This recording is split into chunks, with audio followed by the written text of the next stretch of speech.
یہ نہیں پاسبل ہے. یہ گورنمنٹ کو گارنٹی کرنا پڑے گا کہ ہم نہیں مہنگائی کریں گے. اور یہ مہنگائی سب سے بڑی بات ہے, مہنگائی ہوتی نہیں ہے, مہنگائی کی جاتی ہے, اور اگر کی جا رہی ہے تو کوئی نہ کوئی مستفید ہو رہا ہے اس سے. تو یہ سمجھنے کی بات ہے. تو اگر یہ لاسٹ اپریل میں آپ کو بتاتا ہوں, لاسٹ اپریل میں یعنی آج سے تقریباً 1 سال اور 1 ماہ پہلے پاکستان میں مہنگائی کی شرح 3% پہ آ گئی تھی. تو یہ جو بتاتے ہیں ہمیں کہ منافع خوری اور ذخیرہ اندوزی کی وجہ سے مہنگائی ہوتی ہے, اور انہوں نے فورسیں بنائی ہوئی ہیں, پیرا میرا چیرا پتہ نہیں کیا کیا, وہ نئے کمکمے اور وردیاں شردیاں, اور بڑا جا کے لوگوں کو ڈرا دھمکا رہے ہیں, تو پھر یہ 15.9% پہ کیوں پہنچ گیا 3% سے؟ یہ سارے حج پہ چلے گئے, ایکس پاکستان لیگ پہ چلے گئے سارے ڈپٹی کمشنر. اصل بات یہ جھوٹ ہے. تو کوشچن از کہ یہ کیوں ملوث ہے اس جھوٹ میں لوگوں کو بیوقوف بنانے میں؟ یعنی مہنگائی یہ اسٹیٹ بینک سے خود کرتے ہیں, اور پھر یہ جا کے بےچارے غریب ریڑی والے کو یا قصاب کو یا کریانے والے کو پکڑ لیتے ہیں. اور ہماری سائیکالوجی میں پہلے سے یہ بات رچی ہوئی ہے کہ بازاری جو ہے نا ایک گالی ہے کہ جی یہ تول پورا نہیں کرتے ہیں, یہ جی ملاوٹ کرتے ہیں, یہ چہرہ دیکھ کے قیمت لگاتے ہیں, یہ وہ ایسا 100 باتیں بنی ہوئی اس طرح. تو ایک طرف ہم کہتے ہیں کہ پاکستان کا جو اکانومی ہے یہ مارکیٹ کے ذریعے آگے چلے گی, دوسری طرف ہم کہتے ہیں کہ مارکیٹ کے اوپر آپ نے یہ چھاپے مارے اور لوگوں کو گرفتار کریں, جبکہ آپ مہنگائی خود کر رہے ہیں. کتنی ستم. یہ مارکیٹ کے حوالے سے بھی گورنمنٹ نے کچھ پالیسیاں تو دانیال صاحب نکالی ہیں. چل صاحب انہوں نے اس میں کہا ہے کہ جی ایک تو تاجروں کے حوالے سے انہوں نے نکالی ہے, دوسرا انہوں نے کہا کہ جی ہم نے جو ایک پبلک کو ریلیف دے دیا ہے, جو ٹیکسوں کے اندر ہم ریلیف دے رہے ہیں وہ بھی ہم نکال رہے ہیں. پھر انہوں نے کاروباری طبقے کے لیے جو سپر ٹیکس ہے اس کو ختم کرنے کی جو بات کی ہے, تو اس سے کہہ رہے ہیں کہ ایک تو انکم جنریٹ ہوگی, دوسرا شاید مارکیٹ کے اندر روزگار بھی پھیلے گا. ابھی وزیر خزانہ صاحب کو میں سن رہی تھی کل پرسوں, وہ یہ کہہ رہے تھے کہ جی 3900 نئی کمپنیاں جو رجسٹرڈ ہوئی ہیں, اور پچھلے سال کا جو اکانومک سروے انہوں نے پیش کیا ہے تو اس میں تو کوئی سرمایہ کاری ہمارے پاس ہے ہی نہیں. آپ دیکھ لینا جی, آپ بھی ادھر ہی ہیں, ہم بھی ادھر ہی ہیں. یہ ہر حکومت نے ایمنسٹی اسکیم دی ہے, اور جو حکومت جو پارٹی کہتی تھی کہ ہم مر جائیں گے ایمنسٹی اسکیم نہیں دے گی, یہ چوروں کے لیے ہوتی ہے, انہوں نے بھی آ کے عمران خان صاحب نے ایمنسٹی اسکیم دے دی. سب سے پہلے علیمہ خان نے اس میں اپنا وہ فائلنگ کی. تو آپ اس بات کو دیکھیں, آپ کو پتہ ہے یہ جو تاجروں کی انہوں نے اسکیم دی ہے ابھی والی, یہ ایمنسٹی اسکیم ہے. ایمنسٹی کیا ہوتی ہے؟ ایمنسٹی ہوتی ہے کہ جو باقی ٹیکس ریٹ دے رہے ہیں اس سے کم پہ آپ پونے دے کے تو اپنی جان چھڑوا لیں. تو 1% کیا ہے, آپ کا کیا خیال ہے؟ یہ جو بیچارے غریب ہیں جن کو ٹانگ دیا انہوں نے پی ٹی ایل میں, جن کی 85% ہمارا ایندھن جو ہے وہ 2 ویلر اور 3 ویلر استعمال کرتے ہیں, آپ کو پتہ ہے اس بات کا. تو ان کو آپ نے 77% بڑھا دیا, 77%. اور یہ جو لاڈلے ہیں آپ کے, ان کو 1% پہ. اور آپ دیکھ لینا, یہ تاجر دوست ایپ میں بھی یہی بتاتے تھے کہ جی ہم نے آسان کر دیا. آج سے 3 سال پہلے کی بات کر رہا ہوں, 4 سال پہلے کی بات کر رہا ہوں. وہ یہ سارا کچھ پی گئے. پھر انہوں نے نیا نوٹیفیکیشن نکالا کہ جی مربع فٹ جتنے بھی آپ کے دکان کے, کوئی 10,000 دے گا, کوئی 20,000 دے گا, کوئی 40,000 دے گا, اس حساب سے وہ بھی نوٹیفیکیشن واپس لے لیا. پھر انہوں نے کہا کہ نہیں جی ہم میس نجنگ کر رہے ہیں, نیا لفظ نکال لیا لنگڑیال صاحب نے, پتہ نہیں کہاں سے سیکھ کے آئے, وہ بھی سارا واپس لے لیا, وہ نہیں چلا. اب کیا ہو رہا ہے کہ کہتے ہیں کہ جی 1% آپ دے دیں. آپ دیکھ لینا اس میں بھی کسی نے نہیں آنا. اگر 1% ہی آتے تو پھر تاجر دوست ایپ میں ہی آ جاتے.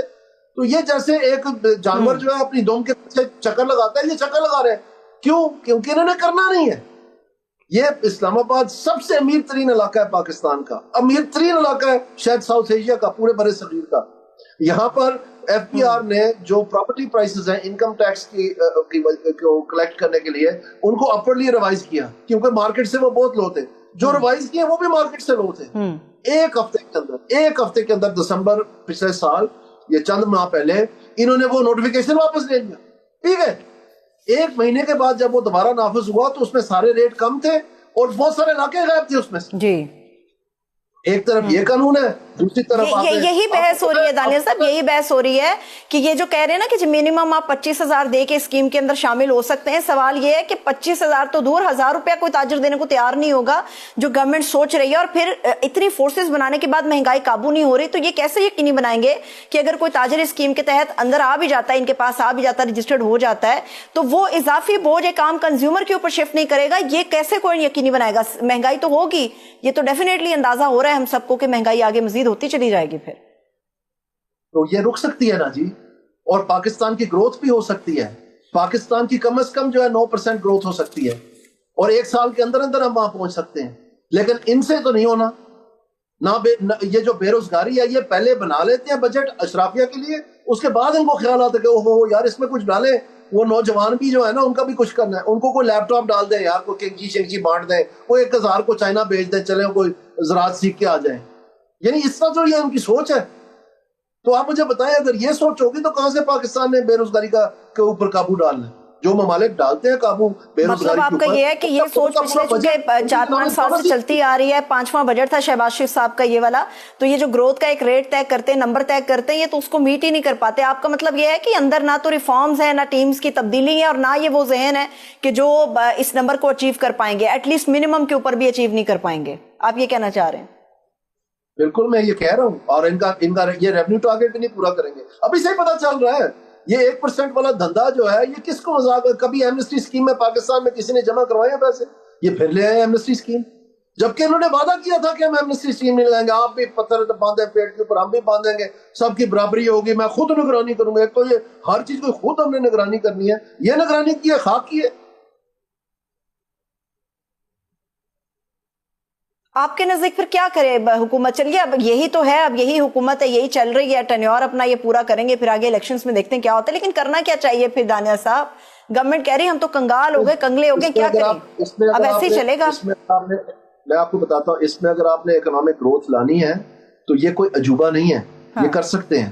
کی وجہ یہ ہے آئی ایم ایف نے ابھی پچھلے سال جب انہوں نے 6 مہینے روکی رکھی, ایک اینٹی کرپشن اور گورننس کی رپورٹ شائع کی. اس میں 53 کھرب روپے کی کرپشن فرنٹ ہیڈ لائن تھی اس کی, اور اس کے اوپر انہوں نے پھر 147 صفحے کا جواب بنایا ہے کہ ہم اس کی روک تھام کے لیے جو ہے نا گورننس بہتر کرنے کے لیے یہ اقدام لیں گے. وہ ERG کے نام سے ہے. وہ انہوں نے بھیج دی پلاننگ کمیشن, وہاں پر بیٹھے ہوئے لوگ بزی ڈو نتھنگ. انہوں نے تو قسم کھائی ہوئی ہے کہ انہوں نے کرنا ہی کچھ نہیں. وہ تو اب 247 کی باتیں کر رہے ہیں, شروع ہوئے تھے 210 سے, اور کوئی پوچھنے والا نہیں ہے ان کو. اس وقت تک شاید ان کے منہ میں دانت بھی نہیں ہوں گے, لیکن انہوں نے بتا دیا کہ جناب 247 میں اتنی ٹریلین اکانومی بن جانی ہے. او بھائی آپ 9% بتا رہے تھے, 1.7% رہی ہے پچھلے 5 سال میں گروتھ, تو آپ کہہ رہے تھے کہ 9% پہ ہم جا کے 1 ٹریلین اکانومی بنیں گے, تو 9% تو قریب ہی نہیں ہے. تو آپ اب کم از کم اپنی لینگویج تو بدلیں. کس کو بیوقوف بنا رہے ہیں, کس کو بیوقوف بنا رہے ہیں؟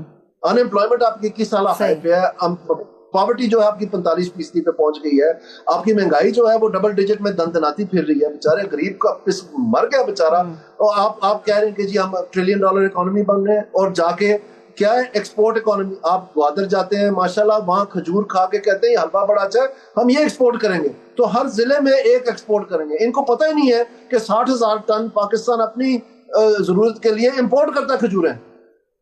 یہ تو حالت ہے ان کی, اور کہتے ہیں میں نے 11 بجٹ بنائے. ان بیچاروں نے کیا کرنا ہے اس ملک میں؟ چلے آپ ایک کام کے اوپر تو حکومت کو میرا خیال ہے کہ اپریشیٹ کریں گے, یہ جو پرائیویٹائزیشن کا ایک پروسیس وہ شروع کرنے جا رہے ہیں, کمپنیز کا, انشورنس کمپنیز کا, ہوائی اڈوں کا, بینکس کا, جینکوز کا, ڈسکوز کا, اس کو تو آپ دانیہ صاحب اپریشیٹ کریں گے نا؟ بہت سارے لوگ اس کو اپریشیٹ کر رہے ہیں کہ گورنمنٹس کا کام ہوتا ہی نہیں ہے کاروبار کرنا, اچھا کام ہے, یہ کرنا چاہیے ان کو. بالکل میں اپریشیٹ کرتا ہوں, لیکن یہ ہونا کوئی نہیں ہے. دیکھیں آئی ایم ایف جو ہے نا, ان کی جو سٹاف رپورٹ ہوتی ہے, اگر آپ اس کی اوور آل ٹیبلز کو دیکھیں, اس میں انہوں نے کہاں سے پاکستان کو پیسوں کی امید ہے وہ لکھے ہوئے ہیں, اور اس میں جو پروسیس آف پرائیویٹائزیشن ہے اس کی باقاعدہ مد ہے, وہ 0 ہے. ان کو تو کوئی امید نہیں ہے کہ پاکستان یہ کر پانا ہے. یہ سب کہنے کی باتیں ہیں. آج تک روزویلٹ ہوٹل کر سکے یہ پرائیویٹائز؟ آج تک نہیں کر سکے. یہ PIA صرف اس لیے ہوا ہے کیونکہ اس میں یہ فوجی فرٹیلائزر آ کے تو اس میں حصے دار تھا. تو یہ جو ڈسکوز پرائیویٹائز کرنے نا دسمبر تک کہا ہوا ہے, یہ ہو گئے تو میں بھی ادھر ہوں, آپ بھی ادھر, ہم دیکھ لیتے ہیں. اچھا چلے, اگر ہم امید ظاہر کر لیں, چلے ہم اب اپنے آپ کو ذرا پر امید کر لیتے کہ گورنمنٹ کرنے جا رہی, لیکن میرا ایک کنسرن ہے اس کے اوپر دانیہ صاحب, اگر آپ میری رہنمائی کریں. وہ کنسرن یہ ہے کہ جو سبسڈی آلریڈی چل رہی ہے, ہمیں پتا چلا ہے کہ جو پرائیویٹائز کرنے کے بعد بھی وہ سبسڈی چلتی رہے گی, کیونکہ جو پرائیویٹ کمپنیاں ہوں گی وہ یہ بوجھ نہیں اٹھائیں گی, اور گورنمنٹ چاہے گی کہ سبسڈی ان پرائیویٹ کی جانے والی کمپنیوں کو اس لیے دیں کیونکہ یہ صارفین کو بوجھ نہ منتقل کریں. تو یہ پھر کیسی پرائیویٹائزیشن ہے جس کا بوجھ پھر بھی گورنمنٹ ہی اٹھائے گی اور سبسڈی بھی دی جائے گی؟ یہ کیسے ہوگا یہ پورا پروسیس پھر؟ جی جو لائف لائن کنزیومر ہیں ان کو سبسڈائز بجلی ملتی ہے, میرے خیال میں آج کل 300 یونٹ کے برابر ہے وہ. تو اس کے اوپر اگر حکومت چاہتی ہے تو وہ دے سکتی ہے. اس میں میرا نہیں خیال ہے کہ اس میں کوئی عجوبہ ہے. جو پرائیویٹ سیکٹر کمپنی ہے اس سے نہیں, اگر کمپنیوں کو پرائیویٹائز بھی کر دیا جائے اس کی صورت میں, اس مد میں بھی گورنمنٹ یہ کر سکتی ہے پھر؟ جی بالکل کر سکتی ہے. ابھی کراچی الیکٹرک کے لیے ہم کر رہے ہیں, لیکن کراچی الیکٹرک میں بات یہ ہے کہ جو پاکستان کو خسارہ کا سامنا کرنا پڑ رہا ہے وہ نہیں ہو پا رہا, وہ پیسے ادا کر رہی ہے کراچی الیکٹرک. ٹھیک ہے. اب ذرا ایک اور چیز کے اوپر آپ کا تجزیہ چاہوں گی. یہ جو 3rd شیڈول کے اوپر مزید چیزیں انہوں نے ایڈ آن کی ہیں, یہ تو دانیہ صاحب کسی ایک چھوٹے گھر کے اندر بھی استعمال ہونے والی, ایک بالکل ہی معمولی سے کچن کے اندر بھی یہ چیزیں, یہ آئٹمز یوز ہوتی ہیں. 3rd شیڈول کا مطلب یہ ہے کہ 2 گنا زیادہ بوجھ جو ہے وہ ایک عام صارف اٹھائے گا. تو اس کو آپ اس فیصلے کو کس طرح سے دیکھتے ہیں؟ جیسے دودھ ہو گیا, دہی ہو گیا, ساسز ہو گئے, کچھ پاستاز ہو گئے, جوتے, ہینڈ بیگز, اس قسم کی جو آئٹمز ہیں, یہ گورنمنٹ کا فیصلہ کیسا ہے؟ جی بالکل, یہ دیکھیں ان کا جو اصل فیصلہ ہے نا, یہ نہیں ہے کہ کون سی آئٹم انکلوڈیڈ ہے. اصل بات یہ ہے کہ یہ جو سیلز ٹیکس ہے یہ شروع ہوا تھا 12.5% سے, اور 2.5% انہوں نے ایڈ کیا تھا جو لوکل گورنمنٹس کو جانا تھا, کیونکہ انہوں نے اوکٹرا ضلع ٹیکس کو ختم کر دیا. یہ سرتاج عزیز صاحب کے زمانے کی میں بات کر رہا ہوں, اس وقت پلاننگ کے ہیڈ جو ہے حفیظ پاشا صاحب تھے. تو اس وقت ایکچوئل سیلز ٹیکس جو تھا وہ 12.5% تھا, تو وہاں سے آپ آگے 18%. ٹھیک ہے, تو اگر آپ 12.5 پہ رہتے تو یہ فرق نہیں پڑنا تھا. اب کوشچن یہ ہے کہ 12.5 سے سفر جو ہے 18 تک کیسے ہوا. یہ ہر دفعہ بوجھ جو ہے غریب کے اوپر ڈال دیتے ہیں, عام آدمی کے اوپر ڈال دیتے ہیں. غریبوں کا ٹیکس, امیروں کا ٹیکس ریٹ یہ بڑھانے کے لیے تیار ہی نہیں.